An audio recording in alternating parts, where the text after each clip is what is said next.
Om Swastiastu. My name is Arthur Steve Pamolango. I am the student of Udayana University Bali from the program of Mechanical Engineering. And at this time, I want to present my metallurgy excitement that called Coping with Corrosion. The book source that I use is Metallurgy for the Non-Metallurgy second edition. The mechanism of corrosion. Metal corrosion involves a branch of chemistry called electrochemistry, which is a study of two basic types of reaction: chemical change that produce electricity or current flow, and conversely, of electric current that cause chemical change. Electrochemical reaction basically involve the transfer of electron by two types of partial reaction referred to as oxidation and reduction. Oxidation is the electrochemical process of losing an electron during a chemical reaction, while reduction is the process of consuming or reducing electrons in reaction. Corrosion shells and batteries. Both oxidation and reduction reactions must take place for corrosion to occur.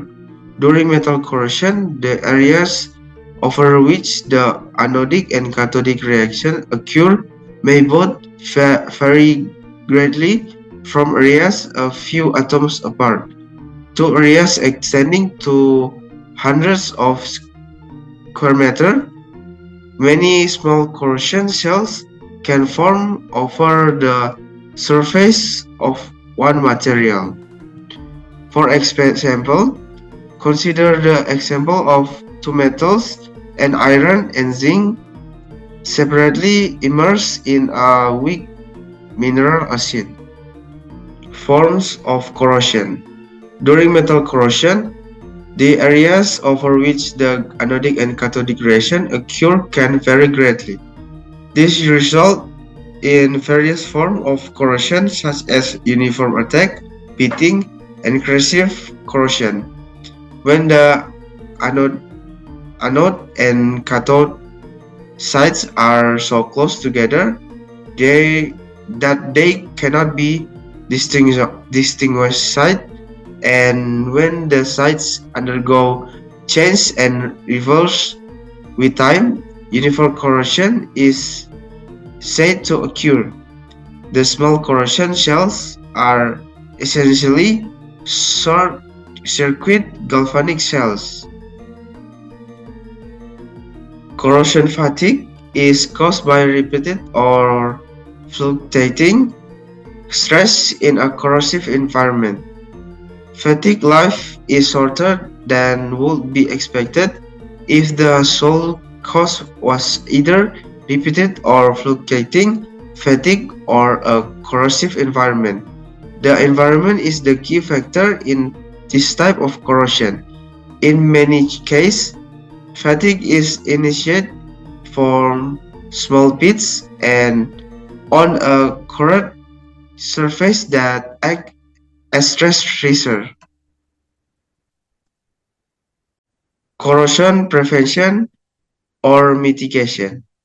Although corrosion is a seemingly pernicious process, it can be disrupted by breaking the oxidation reduction loop of an electrochemical shell.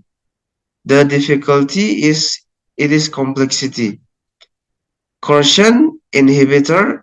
A corrosion inhibitor is a substance that, when added in small amount to a corrosive medium, reduces its corrosivity in a closed system. Anodic inhibitors. There are two types of anodic inhibitors: oxiding and non-oxidizing. Cathodic inhibitors suppress the corrosion rate by restricting the availability of oxygen or by altering sites variable for cathodic hydrogen evolution. These inhibitors are used to prevent excessive copper deposition on steel component occurring from the presence of dissolved copper in the circulating waters. These inhibitors serve to control the corrosion of the copper materials. There are types of protecting for corrosion such as cathodic protection. Two types of cathodic protection are sacrificial anodate protections and impressed current protection. Anodic protection is based on the phenomenon of passivity.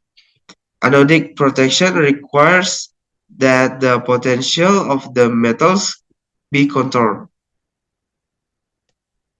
That's all of my presentation today, and thank you.